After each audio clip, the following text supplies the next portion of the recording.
नवीन ज्यांना रेस्टॉरंट सुरू करायचं आहे त्यांच्यासाठी तुम्ही एक सल्ला तर दिलेला आहे, पण याच्या व्यतिरिक्त भांडवल किती लागतं, कशा पद्धतीनं ते मिळवायला हवं, याच्याबद्दल थोडक्यात सांगितलं तर मदत होईल लोकांना. रेस्टॉरंट एक फार साधा सोपा बिझनेस सुद्धा असतो. म्हणजे जर तुम्हाला त्याला छोट्या स्केलवर जर करायचा असला तर साधारण 5 ते 7 लाखात पण तुम्ही सुरू करू शकता हा business.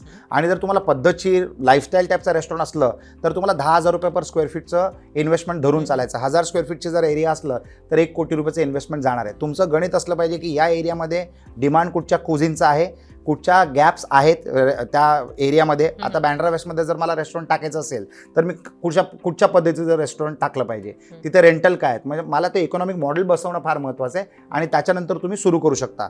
Restaurant business is multiplying by the day. प्रत्येक देशातले युनिक कुझिन्स आपल्या देशामध्ये येत आहेत. म्हणजे जसं मल्टिपल कुझिन्स तुम्ही लंडन आणि दुबईला एन्जॉय करता त्या लेवलच्या मल्टिपल नंबर ऑफ कुझिन्स हल्ली आता मुंबईमध्ये यायला सुरू झालेले आहेत. आणि मुंबई, पुणे, नाशिक, नागपूर, औरंगाबाद, कोल्हापूर हे सगळे महत्त्वाचे शहर आहेत महाराष्ट्रातले. More than 80% of the countries in the world do not have the population of Maharashtra. महाराष्ट्राची लोकसंख्या 13 कोटी आहे किंवा जास्ती असेल तर हे फार मोठं बाय इटसेल्फ एक देश आहे. तर ह्याच्यामध्ये ह्या बिझनेससाठी एवढा वाव आला आता की फिल्म स्टार, स्पोर्ट्समन, इंडस्ट्रियलिस्ट सगळे लोक या क्षेत्रात उतरत आहेत. शिल्पा शेट्टीचं रेस्टॉरंट आहे, विराट कोहलीचं रेस्टॉरंट आहे, आनंद महिंद्राचं रेस्टॉरंट आहे, सचिन तेंडुलकरचं रेस्टॉरंट आहे, आपले बिर्ला ग्रुपचं रेस्टॉरंट आहेत.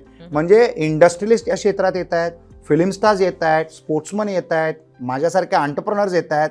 तर everybody is coming in to this business. आणि या बिझनेसचं एक अजून वैशिष्ट्य असं आहे की समजा तुमच्याकडे रेस्टॉरंटच्या व्यतिरिक्त इतर बिझनेसेस असले तर रेस्टॉरंटच्या बिझनेसमुळे तुमच्या इतर बिझनेसेसमध्ये सुद्धा ग्रोथ होते ऑटोमॅटिकली. कारण तुमचा लोकांबरोबरचे संबंध मल्टिप्लाय होत चाललेत.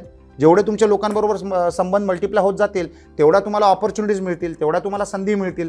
आणि त्या संधीजना टॅप करून तुम्ही ओव्हरऑल सुद्धा याच्यातनं भरपूर बेनिफिट घेऊ शकता.